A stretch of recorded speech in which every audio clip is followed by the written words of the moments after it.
Hello everyone, welcome to AI essential day 9. ಕೇಳಿಸ್ತಾ ಇದೆ ಅಲ್ವಾ? Yes, okay. ಸೊ ನೋಡಿ, ಇವತ್ತಿಂದ ಡೈರೆಕ್ಟಾಗಿ ನಾನು ಕೆಲವು ಇಂಪಾರ್ಟೆಂಟ್ ಪ್ರಾಂಪ್ಟ್ಸ್ಗಳನ್ನು ಕೊಡ್ತಾ ಹೋಗ್ತೇನೆ. ಇದನ್ನು ನೀವು ಜೆಮಿನಿಯಲ್ಲಿ ಯೂಸ್ ಮಾಡ್ತಾ ಹೋದರೆ ಬೇರೆ ಬೇರೆ ಉದ್ದೇಶಗಳಿಗೆ ಹೆಲ್ಪ್ ಆಗ್ತಾ ಹೋಗುತ್ತೆ. ಇವತ್ತು using AI for current affairs ವಿಷಯವನ್ನು ಚೆನ್ನಾಗಿ ತಿಳ್ಕೊಳ್ಳಿಕ್ಕೆ, ಮನದಟ್ಟು ಮಾಡಿಕೊಳ್ಳಿಕ್ಕೆ ಯಾವುದೋ ಒಂದು ಟಾಪಿಕ್ ಇದೆ. ಟಾಪಿಕ್ ಬಗ್ಗೆ ನಿಮಗೆ ಚೆನ್ನಾಗಿ ತಿಳ್ಕೋಬೇಕು, ಅದರ ಹಿನ್ನೆಲೆ ಚೆನ್ನಾಗಿ ಅರ್ಥ ಮಾಡ್ಕೊಳ್ಬೇಕು ಅಂತಂದರೆ ಇವತ್ತು ಒಂದು ಪ್ರಾಂಪ್ಟನ್ನು ಕೊಡ್ತಾ ಇದ್ದೇನೆ. ಮೇನಾಗಿ 3 ಪ್ರಾಂಪ್ಟ್ ಇದೆ. ಒಂದು ಮೇನ್ ಉದ್ದೇಶ ಏನು? ಕರೆಂಟ್ ಅಫೇರ್ಸ್ ಅರ್ಥ ಮಾಡ್ಕೊಳ್ಳೋದು. ಸೊ ಯಾರ್ಯಾರು ಯೂಸ್ ಮಾಡ್ತಿರೋ ಚೆನ್ನಾಗಿ ಯೂಸ್ ಮಾಡ್ಕೊಳ್ಳಿ, ಯಾಕಂದರೆ ಬಹಳ ಡೀಟೇಲ್ಡ್ ಆಗಿನ ಸ್ಟ್ರಕ್ಚರ್ ಮಾಡಿದ್ದೇವೆ. ನೋಡಿ, ಮೊದಲನೇ ಪ್ರಾಂಪ್ಟ್ ಇದೆ, ಆಮೇಲೆ 2ನೇ ಪ್ರಾಂಪ್ಟು, 3ನೇ ಪ್ರಾಂಪ್ಟು, ಟೋಟಲ್ 3 ಪ್ರಾಂಪ್ಟ್ ಇದೆ. 3 ಪ್ರಾಂಪ್ಟ್ ಸಹ ಒಂದು ರೀತಿ ಬೇರೆ ಬೇರೆ ಉದ್ದೇಶಗಳಿಗೆ ಹೆಲ್ಪ್ ಆಗುತ್ತೆ. ಓವರಾಲು ಕರೆಂಟ್ ಅಫೇರ್ಸಿಗೆ ಸಂಬಂಧಪಟ್ಟಿರೋದು. ಈ ಒಂದು ಫೈಲನ್ನು ನಾನು ಜಿಮೇಲಲ್ಲಿ ಕಳಿಸ್ತೇನೆ ಬೇಕಿದ್ರೆ, ಅಥವಾ ಅದಕ್ಕೊಂದು ಫೋಲ್ಡರ್ ಕ್ರಿಯೇಟ್ ಮಾಡಿದ್ದೇನೆ. ಫೋಲ್ಡರನ್ನು ನಿಮಗೆ ನಾನು ಶೇರ್ ಮಾಡಬಹುದು.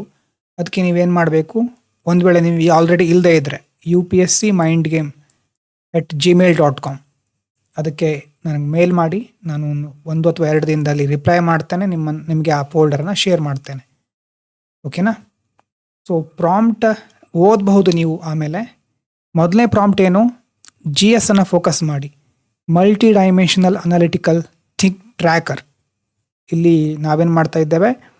UPSC civil service mentor, factual auditor. ನೋಡಿ ಎಷ್ಟು ರೋಲನ್ನು ಅಸೈನ್ ಮಾಡ್ತಾ ಇದ್ದೇನೆ ನೋಡಿ. ನಾನು ಮೊದಲು ಹೇಳಿದ ಪ್ರಾಂಪ್ಟ್ ಇಂಜಿನಿಯರಿಂಗ್ ರೂಲ್ಸೇ ಇಲ್ಲಿ ಅಪ್ಲೈ ಮಾಡ್ತಾ ಇರೋದು. ಫಸ್ಟು ನಾವು ರೋಲ್ ಅಸೈನ್ ಮಾಡ್ತಾ ಇದ್ದೇವೆ, ಅಂದರೆ AI ಹೇಳ್ತಾ ಇರೋದು ಇದು. ಇಲ್ಲಿಂದ ಪ್ರಾಂಪ್ಟ್ ಶುರು ಆಗುತ್ತೆ. AI ಅನ್ನೋದು ಈಗ UPSC ಸಿವಿಲ್ ಸರ್ವಿಸ್ ಮೆಂಟರ್ ಹೌದು. ಫ್ಯಾಕ್ಚುವಲ್ ಆಡಿಟರ್, ಎಷ್ಟೋ ಸಾರಿ AI ತಪ್ಪು ಮಾಡುತ್ತೆ ಅಂತ ಹೇಳ್ತೀವಲ್ವಾ, ಹಾಗಾಗಿ ಇದನ್ನು ಕೊಡಬೇಕಾಗುತ್ತೆ. ತಪ್ಪು ಮಾಡದೇ ಇರೋ ಥರ ನೋಡ್ಕೋ.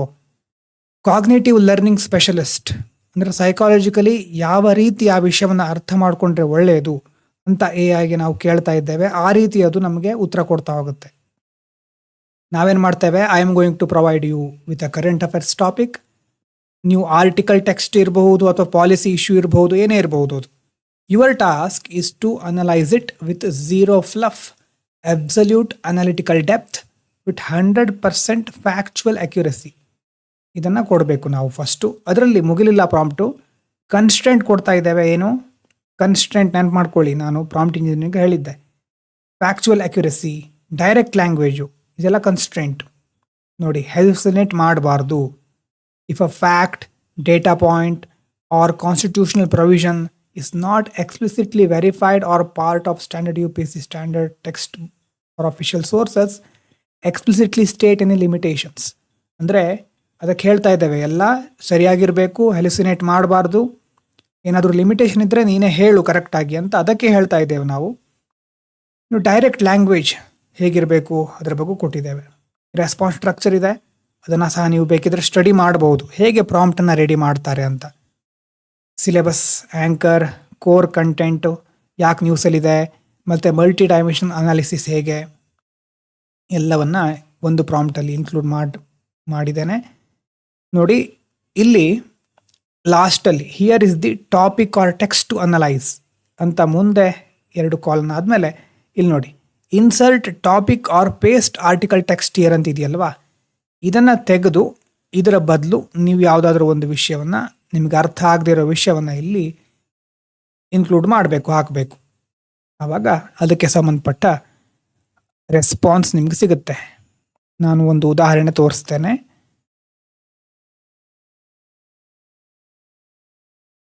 ನೋಡಿ, ಇಲ್ಲಿ ಕಾಣಿಸ್ತಾ ಇದೆ ಅನಿಸುತ್ತೆ. ಎಸ್, ಇಲ್ಲಿ ನಾನು ಜೆಮಿನಿಗೆ ಹೋಗಿದ್ದೇನೆ. ಜೆಮಿನಿಯಲ್ಲಿ ಆ ಪ್ರಾಂಪ್ಟನ್ನು ಕಾಪಿ ಮಾಡಿದ್ದೇನೆ.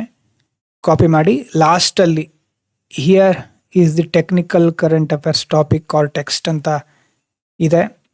ಇಲ್ಲಿ ನಾನು ಲಾಸ್ಟಲ್ಲಿ US ಇರಾನ್ ವಾರ್ ಅಂತ ಕೊಟ್ಟಿದ್ದೇನೆ. ಎಸ್, ಇದು ಸಹ ಇದೆ. ನೋಡಿ, ಅಲ್ಲಿ 3 ಪ್ರಾಂಪ್ಟ್ ಇದೆ. 3ರಲ್ಲಿ ಯಾವುದೋ ಒಂದನ್ನು ಹೆಚ್ಚಾಗಿ ಪೇಸ್ಟ್ ಮಾಡಿರಬಹುದು. 3ರಲ್ಲಿ ಒಂದು ಪೇಸ್ಟ್ ಮಾಡಿದ್ದೇನೆ, ಬಿಗಿನರ್ ಅನಾಲಜಿ. 3ಅನ್ನು ಟ್ರೈ ಮಾಡಿ, ನಿಮಗೆ ಗೊತ್ತಾಗ್ತಾ ಹೋಗುತ್ತೆ. ಒಂದು ಈ ರೀತಿ ಪ್ರಾಂಪ್ಟನ್ನು, ಅಂದರೆ ಲಾಸ್ಟಿಗೆ ಹೇಗೆ ಟಾಪಿಕನ್ನು ಸೇರಿಸೋದು ಅಂತ ನಾನು ಹೇಳ್ತಾ ಇದ್ದೆ. ಲಾಸ್ಟಲ್ಲಿ ಟಾಪಿಕ್ ಆರ್ ಟೆಕ್ಸ್ಟ್ ಅಂತ ಆದಮೇಲೆ ಅಲ್ಲಿ ಇಲ್ಲಿ ನೋಡಿ ಈ ಥರ ಏನಾದರೂ ಇದ್ದರೆ ಆ ಇನ್ಸರ್ಟ್ ಟಾಪಿಕನ್ನು ರಿಮೂವ್ ಮಾಡಿ ನಿಮಗೆ ಬೇಕಾಗಿರೋ ಟಾಪಿಕನ್ನು ಅಲ್ಲಿ ಆ್ಯಡ್ ಮಾಡಬೇಕು. ಸೊ ಈ ರೀತಿ ಅದು ಕೊಡ್ತಾ ಹೋಗುತ್ತೆ. ಇನ್ನು ಕನ್ನಡದವರು ನಮಗೆ ಕನ್ನಡದಲ್ಲೇ ಬೇಕು ಅನ್ನೋರು ಇರ್ತಾರೆ. ಹಾಗಾಗಿ ಅವ್ರಿಗೆ ನಾನು ಹೇಳೋದು ಇಂಗ್ಲೀಷಲ್ಲಿ ಚೆನ್ನಾಗಿ ಓದ್ಕೊಳ್ಳಿ, ಕನ್ನಡ ಓದ್ಕೊಳ್ಳಿ ಅರ್ಥ ಮಾಡ್ಕೊಳ್ಳಿಕ್ಕೆ, ಆದರೆ ಇಂಗ್ಲೀಷ್ ಚೆನ್ನಾಗಿ ಯೂಸ್ ಮಾಡಿ. ಲಾಸ್ಟಲ್ಲಿ ಏನು ಕೊಡೋದು, ಕನ್ನಡದವರಾಗಿದ್ದರೆ ಒಂದು ವೇಳೆ ಏನು ಕೊಡ್ತೀರಿ ನೀವೇ ಥಿಂಕ್ ಮಾಡಿ, ಏನು ಕೊಡಬಹುದು. ಕನ್ನಡದಲ್ಲಿ ಒಂದು ವೇಳೆ ನಿಮ್ಗೆ ಔಟ್ಪುಟ್ ಬೇಕಿದ್ದರೆ ಲಾಸ್ಟಲ್ಲಿ ಔಟ್ಪುಟ್ ಲ್ಯಾಂಗ್ವೇಜ್ ಕನ್ನಡ ಅಂತ ಕೊಡಿ. ಅಷ್ಟು ಕೊಟ್ಟರೆ ಅದು ಕನ್ನಡದಲ್ಲಿ ಕೊಡುತ್ತೆ. ಇದಾದಮೇಲೆ ನೋಡಿ ನಾನು ಇಲ್ಲೇ ತೋರಿಸ್ತೇನೆ, ನಿಮಗೆ ಇಲ್ಲಿ ಎಡಿಟ್ ಮಾಡಿ ತೋರಿಸ್ತೇನೆ. ಔಟ್ಪುಟ್ ಕಾಣಿಸ್ತಾ ಇದೆ ಅಲ್ವಾ? Yes, okay. ಔಟ್ಪುಟ್